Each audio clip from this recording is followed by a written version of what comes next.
Assalamualaikum warahmatullahi wabarakatuh. Di sini kami dari kelompok 1 yang terdiri dari saya Muhammad Khairul Anam dan rekan saya Siti Nur Sajidah akan mempresentasikan makalah tentang hakikat layanan konseling. Langsung menuju ke latar belakang, seiring dengan berkembangnya zaman, baik dalam dunia teknologi maupun ilmu pengetahuan, tidak hanya mempermudah manusia dalam menjalani kehidupan. Di balik berbagai kemudahan dalam kehidupan ini terdapat pula efek negatif dari semua itu. Salah satunya dari aspek psikologi. Banyak sekali kasus psikologi yang muncul dan dialami oleh masyarakat pada saat ini. Untuk menanggulangi permasalahan yang timbul, muncullah disiplin ilmu pengetahuan yang berfokus dalam pemecahan permasalahan psikologi yang dialami oleh manusia. Maka dari itu, marak sekali para ahli di bidang ilmu psikologi yang salah satunya merupakan profesi BK.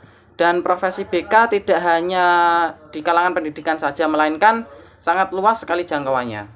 Konseling merupakan salah satu kegiatan yang dapat menjawab kebutuhan individu bagi peningkatan efektivitas kehidupan sehari-hari. Di dalam proses konseling dimungkinkan dicapainya pengambilan keputusan yang tepat setelah melalui kajian-kajian yang dalam, guna menemukan solusi yang tepat dalam penanganan masalah yang dialami oleh seseorang. Namun, tidak banyak yang mengetahui hakikat dari layanan konseling itu sendiri. Dengan demikian, pengertian dan hakikat mengenai layanan konseling akan diulas pada pembahasan selanjutnya. Di sini rumusan masalahnya adalah apa yang dimaksud dengan hakikat layanan konseling.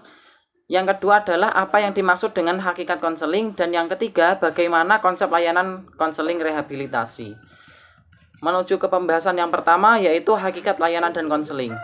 Hakikat berasal dari bahasa Arab yang berarti pokok atau inti. Dengan kata lain, hakikat adalah sebagai ungkapan untuk menunjukkan makna yang sebenarnya dan paling mendasar dari suatu benda, kondisi, atau pemikiran.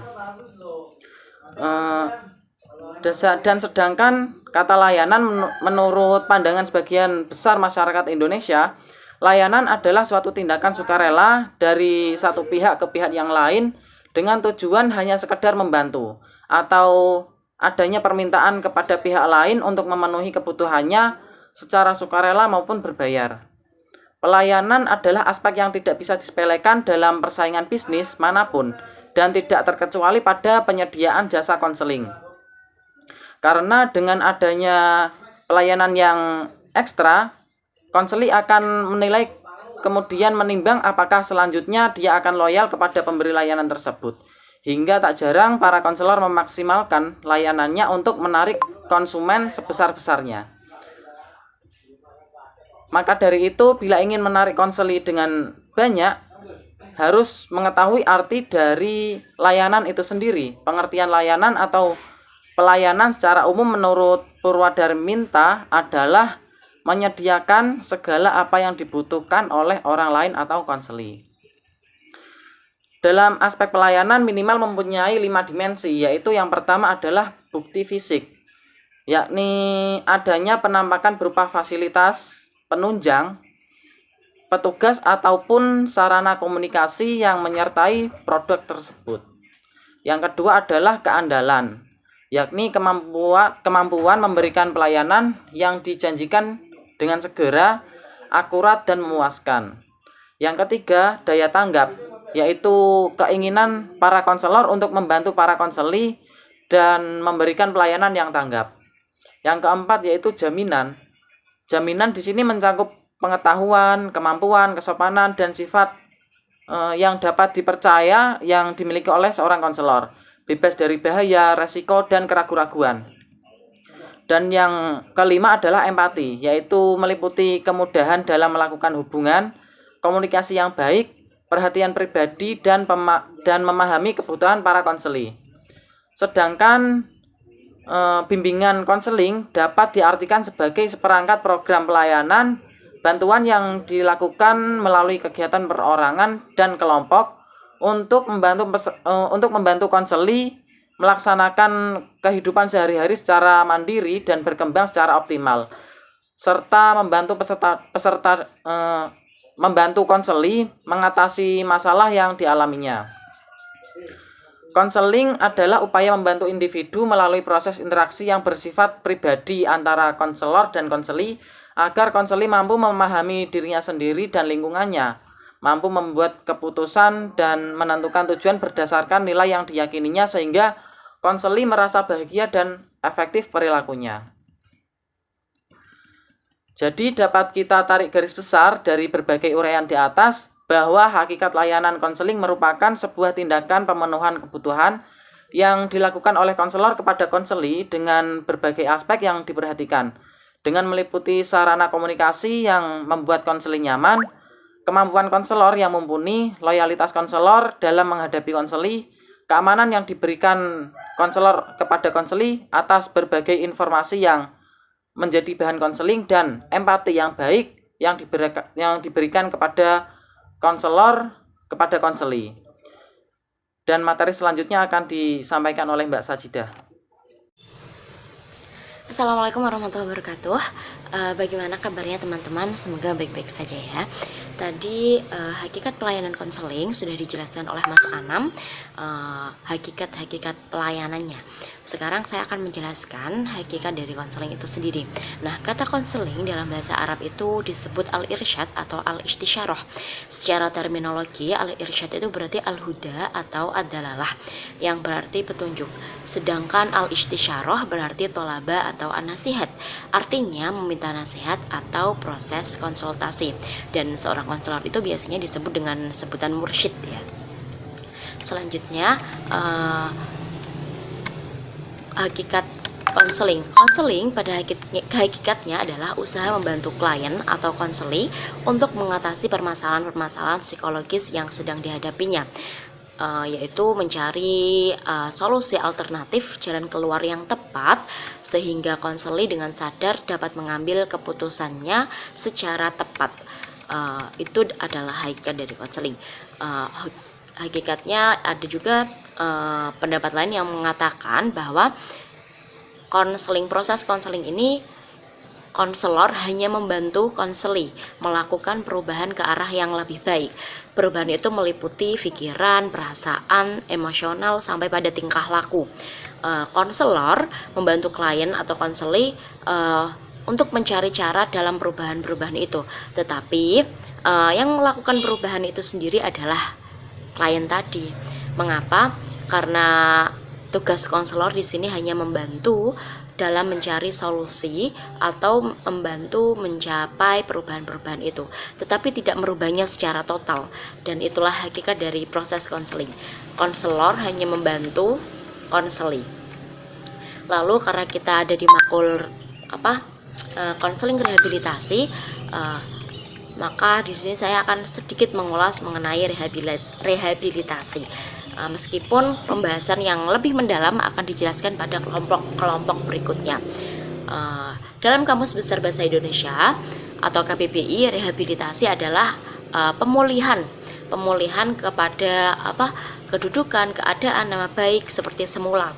Lalu yang kedua, rehabilitasi bermakna perbaikan anggota tubuh yang cacat dan sebagainya atas individu, misalnya pasien rumah sakit, korban bencana, agar menjadi manusia yang berguna dan memiliki tempat di masyarakat. Berapa pengertian konseling rehabilitasi? Konseling rehabilitasi ini adalah satu profesi yang uniknya itu didedikasikan untuk membantu individu yang mengalami ketidakmampuan pada fisik, mental, atau emosionalnya, perkembangan dan secara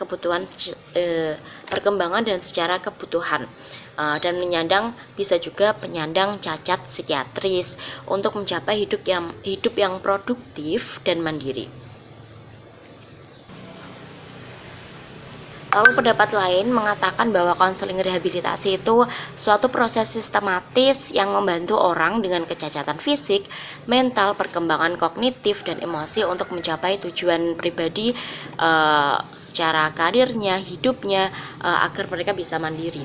Kalau misalkan ada orang dengan cacat fisik, itu yang kita rehabilitasi itu bukan fisiknya, tapi keadaan emosinya juga keadaan mentalnya. Selanjutnya ada juga yang mengatakan bahwa secara umum rehabilitasi itu merupakan proses pemulihan kembali. Nah, tadi sudah dijelaskan pada Kamus Besar Bahasa Indonesia, rehabilitasi itu juga bermakna pemulihan kembali. Rehabilitasi ini mengembalikan sesuatu kepada keadaan semula yang tadinya dalam keadaan baik, tetapi karena sesuatu hal yang kemudian menjadi tidak berfungsi atau rusak, maka direhabilitasi itulah untuk memulihkan kembali. Jika dikaitkan dengan disability, pengertiannya adalah pengembalian orang-orang cacat kepada kegunaan secara maksimal baik dalam aspek fisik, mental, personal, sosial maupun vokasionalnya. Nah, itu tadi kalau misalkan fisik itu memang tidak bisa dikembalikan secara utuh, tidak bisa dikembalikan, mungkin bisa tapi hanya beberapa saja. Kalau untuk emosional atau kondisi psikologisnya itu bisa saja kita sembuhkan melalui serangkaian rehabilitasi itu. Terus lalu kalau layanan dari konseling rehabilitasinya itu apa sih?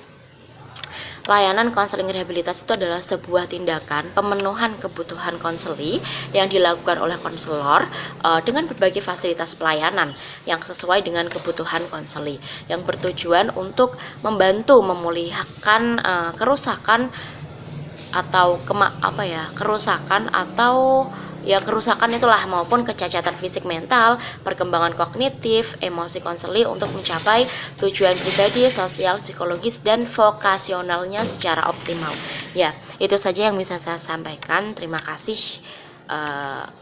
Jika ada yang kurang, teman-teman bisa membaca lagi makalah kami.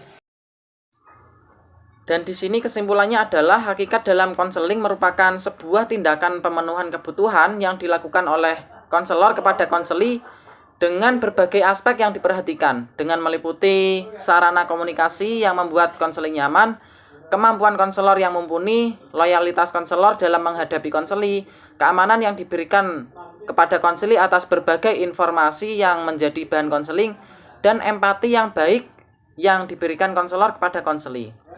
Dan layanan konseling rehabilitasi adalah sebuah tindakan pemenuhan kebutuhan yang dilakukan oleh konselor kepada konseli dengan berbagai fasilitas pelayanan yang sesuai dengan kebutuhan konseli, yang bertujuan untuk membantu memulihkan kerusakan maupun kecacatan fisik, mental, perkembangan kognitif, dan emosi konseli untuk mencapai tujuan pribadi, sosial, psikologi, dan vokasionalnya secara optimal. Sekian dari kelompok 1. Wassalamualaikum warahmatullahi wabarakatuh.